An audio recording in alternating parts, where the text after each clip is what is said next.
Welcome to New Player Learns Valorant Day 6. We started off with our fundamentals practice in order to really kind of grind our skills. We're seeing slow improvement here, incremental. We are having a bit of movement error here in this drill, but I think once I can get this drill down, it's going to translate really well into games, limiting that movement error. Then we hopped into our death matches. I'm going to continue with what I was doing yesterday, where I'm going to review specific clips that I find as I kind of scrub through the videos. A couple things I practiced today were like holding angles, because I realized in the live games I was kind of bad at that, so I tried doing that in some death matches, as well as the usual bursting and tap strafing kind of. So we have an example here of me attempting to dead zone from behind this wall.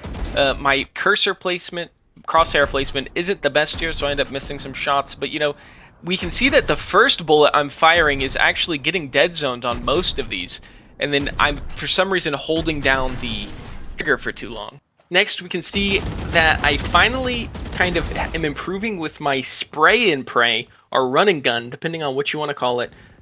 You could say that I might be getting addicted to it, where I end up spraying a little too often, but I think I was under-spraying before, so we just have to find, the happy medium. Next, we have an example of some bursting, where I'm bursting to the left, bursting to the right, and we can see I'm getting half my shots to be accurate, and then I initiate the next movement too soon, which is a different problem than what we were having yesterday, so that's progress. Now we have another example of dead zoning, where you can see I'm not actually going back enough behind the wall in between shots, so I end up getting murdered. Then we kind of have this other fight where I'm not sure if what I did was good or bad, but I come here, I'm going for the thing, I see the sage, I don't have my gun out, so I run to the wall with my knife out, then pull my gun out and re-peek. It would have been better if I didn't spray there, but we end up winning the fight anyway. Next, we have another bursting attempt. Here we can see that I'm actually shooting a little bit too early, so it looks like I'm shooting too early and too late sometimes, so I'm narrowing down my window of error until it's absolutely spot on. Then finally, we have an example of me stringing a couple of good fights back-to-back while there's still movement error. In my bursts, at least one of the shots is more accurate. And we can see that I take 3 good fights in a row here, which means my consistency is increasing, and I'm remembering to move in between shots. Very good. We can see that overall, my 3 death matches today, they went pretty well. 2 third-place finishes and an 8th-place finish, and I was overall satisfied with the improvements I was seeing in my gunfighting hygiene. We then jumped into some casual games for the nice experience. This game overall, it went pretty well. A little movement error on that shot, so not the best.